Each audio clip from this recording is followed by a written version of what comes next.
Có bạn nhỏ đăng bài hỏi han trên mạng. Làm sao biết điện thoại mình bị ai đó theo dõi nhỉ? Một câu trả lời siêu hot bảo rằng thử gọi cho chính mình xem sao. Nếu chuông reo và nghe thấy tiếng rè rè kỳ lạ thì chắc chắn điện thoại bị ai đó nghịch ngợm rồi. Tò mò quá xá luôn, mình hí hửng bấm số gọi cho chính mình thử nào. Hi hí, không ngờ lại có tín hiệu luôn. Rồi còn nghe tiếng xì xèo như điện chạy nữa chứ. Vài giây sau, một giọng bạn nam vui vẻ vang lên nè. Anh lô, bạn Trình Dĩnh xinh xắn kìa, ơi. Bạn ấy biết tên mình luôn. Mình ngạc nhiên hét to, bạn là ai vậy nè? Lạ quá. Bạn ấy cười khúc khích dễ thương lắm. Đừng lo nha, mình cũng là Trình Dĩnh đây.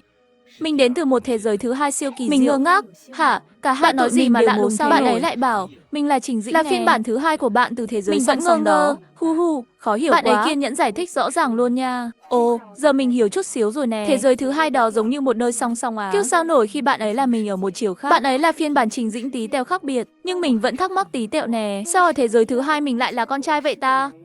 Bạn ấy đáp, vì bạn là con gái xinh nên mình ở đây phải là con trai cho khác biệt chứ, không thì hai tụi mình tranh nhau mất. Thế giới này toàn người ngược ngược vui vui. Người ở đây với người ở chỗ bạn đều là phiên bản ngược siêu ngộ nghĩnh. Mình tò mò hỏi tiếp nè. Hay, sao mình gọi điện mà bạn nhận được vậy nè?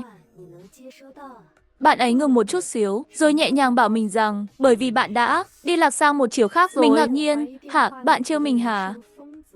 Đùa mình vui thế sao nổi. Chưa kịp để bạn ấy nói thêm gì nữa, mình vội vàng tắt máy cái tạch luôn. Đúng lúc đó, mình nghe tiếng lạch cạch ngoài cửa.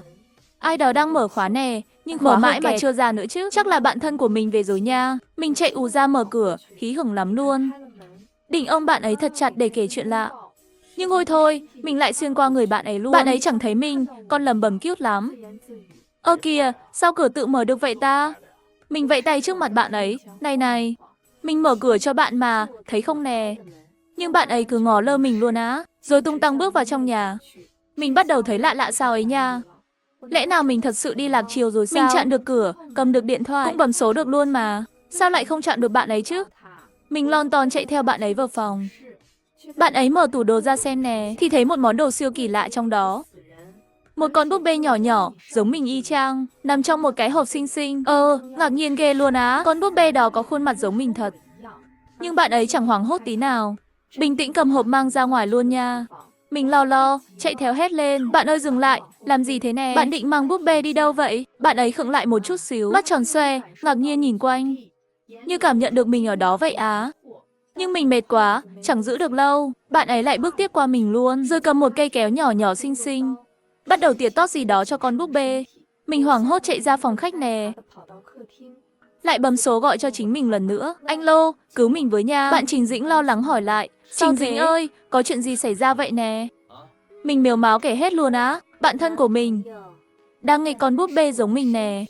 Bạn ấy vội an ủi ngay. Đừng lo nha. Nào, mình thật sự đi lạc rồi hả? Bạn ấy bảo, mê mơn, theo bạn đã lạc sang chiều khác từ tối qua rồi. Mình giật mình. Hả, thật á? Rồi cô nhớ lại chuyện hôm qua nè. Hôm qua mình nghỉ phép ra sân bay, đón bạn thân từ nước ngoài về chơi. Tụi mình đi ăn ngon lành lắm. Sau đó còn đi xem phim vui vui nữa. Lúc từ rạp phim bước ra ngoài, bạn ấy đi vệ sinh một chút xíu, thì mình gặp một chị lạ lạ nè. Chị ấy bảo mình đừng đi với bạn thân, nhưng trông chị ấy hơi ngố ngố sao ấy. Mình ngại, né xa chị ấy vẫn lon ton chạy theo mình, đến khi thấy bạn thân quay lại. Chị ấy mới vội vàng chạy mất tiêu. Mình kể chuyện này cho bạn thân nghe. Bạn ấy bảo chắc là người ngố thôi. Dặn mình đừng để ý nhiều nha. Rồi tụi mình về nhà ăn uống vui vẻ. Sau đó mình buồn ngủ kinh khủng luôn. Chẳng nhớ gì thêm nữa cả. Nghĩ đến đây, mình giật mình nè. Lẽ nào bạn thân là mình lạc chiều sao ta? Bạn Trình Dĩnh bảo, mình không rõ lắm. Mình không biết được chuyện đó nha. Thế giờ mình là bóng bay lạc lõng hả? Bạn ấy giải thích dễ thương lắm. Không phải đâu nha. Khi người ở thế giới đầu tiên lạc đi, những hạt tí hon trong người tụ lại, tạo thành hình dáng giống bạn luôn á. Rồi thế giới thứ hai sẽ đón bạn về, để tái sử dụng thật là vui. Bạn ấy thở dài một cái nhỏ nhỏ. Cùng lúc đó, tụi mình ở đây cũng được làm mới theo bạn luôn nè. Thế sao mình chưa được đón về vậy? 2 ngày trước, thế giới thứ hai bị nhiễu sóng, nên chưa nhận được tin bạn lạc đâu. Theo tin tức chính thức nè, 3 ngày nữa sóng mới ổn lại á. Vậy là mình còn chơi đây thêm 3 ngày hả?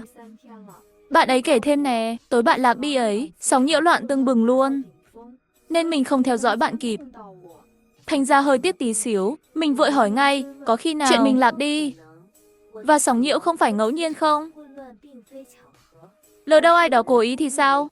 Bạn ấy bảo, mê mông, cũng có thể rồi nha. Bạn ấy ngập ngừng, ngạc nhiên hỏi lại mình, sao lại là bạn thân làm bạn lạc nhỉ? Hai bạn có giận nhau gì không nè? Không có đâu nha, tụi mình chưa bao giờ cãi nhau hết á. Mình không tin bạn ấy lại làm mình lạc chiều đâu. Với lại chỉ còn 2 tháng nữa thôi. Tụi mình sẽ tổ chức tiệc mừng siêu to luôn đây.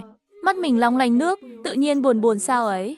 Bạn Trình Dĩnh vội an ủi ngay, đừng mếu nha, bạn vẫn còn cơ hội mà. Mình ngơ ngác, cơ hội gì vậy nè? Thật ra hành trình của bạn từ lúc sinh ra đã được vẽ sẵn rồi. Không thay đổi được đâu nha, nhưng bạn lại lạc chiều kiểu bất ngờ lắm. Là bạn giám sát siêu đặc biệt, mình có một lần giúp bạn quay lại đó. Tụi mình cũng hồi hộp ghê luôn á. Mình hỏi ngay, thế mình phải làm gì nè? Giữ cẩn thận con búp bê giống bạn nha.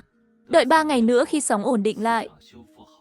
Mình sẽ giúp bạn trở về như cũ, nhưng nhìn cảnh bạn thân nghịch con búp bê trong bếp.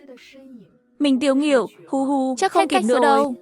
Bạn Trình Dĩnh kiên định đáp, không sao đâu mà, đừng lo nha. Bạn không nói chỉ có nửa con búp bê thôi sao? Nếu nửa còn lại vẫn nguyên vẹn, mình có thể quét dữ liệu được, rồi sửa lại như mới luôn nha. Mình phấn khởi hẳn, hí hí, mình sẽ tìm cách lấy nửa còn lại của con búp bê. Bạn ấy nhắc thêm một chút xíu, thử hỏi chị Ngố hôm trước xem sao nha.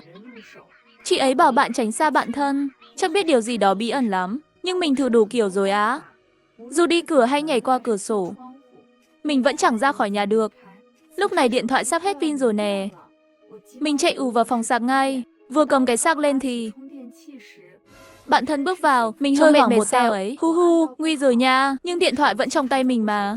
Bạn ấy không thấy mình được đâu, chắc cũng không thấy điện thoại luôn nhỉ. Quả nhiên bạn ấy chẳng để ý gì tới mình. Cứ thế ngồi xuống mép giường nghỉ ngơi. Ồ, đồ mình cầm cũng vô hình luôn nha. Nghĩ vậy, mình định nhắn tin hỏi bạn ấy chơi.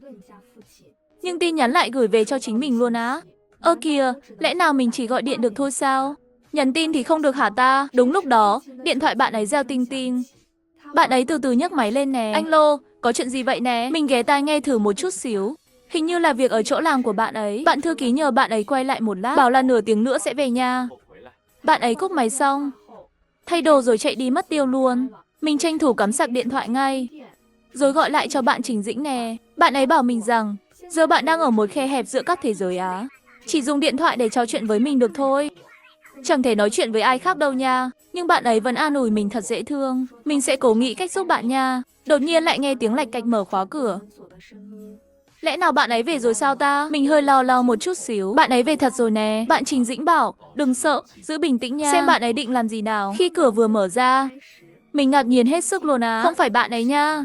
Bạn Trình Dĩnh vội hỏi, ai vậy nè? Là chị Ngố hôm trước ở rạp phim á.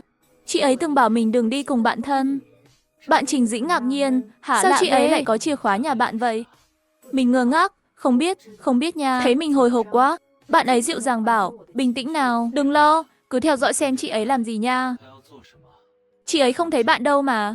Chị ấy lon ton bước vào phòng ngủ nè, tìm thấy cái áo lầm nem của bạn thân. Chị ấy trông bực bội ghê luôn á. Rồi chạy ra góc nhà lấy một cái kìm nhỏ, mở khóa cửa bếp cái cạch luôn nha. Bạn Trình Dĩnh thắc mắc, sao chị ấy biết chỗ đồ linh tinh ở đâu vậy?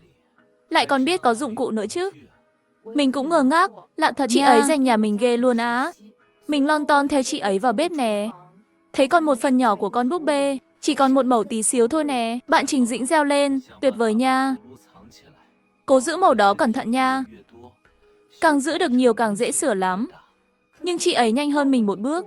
Chị ấy cầm mẩu búp bê đó đi mất tiêu. Bạn Trình Dĩnh nhắc ngay, chị ấy chắc biết nửa còn lại ở đâu đó. Chị ấy gói mẩu búp bê vào túi nhỏ xinh, rồi bỏ vào một cái vali tí hon nè. Khi chị ấy làm xong, ngẩng lên thì mình thấy mắt chị ấy long lanh nước luôn. Lẽ nào chị ấy quen mình sao ta? Đột nhiên nghe tiếng lạch cạch ngoài cửa. Ôi tiêu rồi, bạn thân về thật rồi nè. Chị ấy hoảng hốt chạy tứ tung, ném mẩu búp bê qua cửa sổ cái vèo. Nó rơi xuống bụi cây xanh mướt dưới nhà. Xong xuôi mọi thứ, chị ấy chui tọt vào tủ bếp trốn luôn. Bạn thân bước vào nhà nè, thấy mẩu búp bê mất, trông bực bội ghê. Nhưng rồi bạn ấy như nhớ ra gì đó, cầm điện thoại chạy ra ngoài luôn. Chị ấy nghe tiếng cửa đóng rầm, vội nhảy ra khỏi tủ bếp ngay nè. Vừa mở cửa định chạy thì bị bạn thân núp sẵn làm ngất xỉu cái bộp. Rồi bạn ấy lấy dây buộc chị ấy lại nha, nhốt vào góc đồ linh tinh luôn. Mình đứng nhìn mà tiêu nghỉu ghê. Cảm giác bất lực quá nè. Lúc này bạn Trình Dĩnh hỏi qua điện thoại, nè, Bạn ấy đang làm gì vậy? Vừa nói xong thì bạn thân ngẩng lên nhìn về phía điện thoại luôn. Mình giật mình, hả, sao vậy ta? Lẽ nào bạn ấy nghe thấy tiếng mình rồi sao?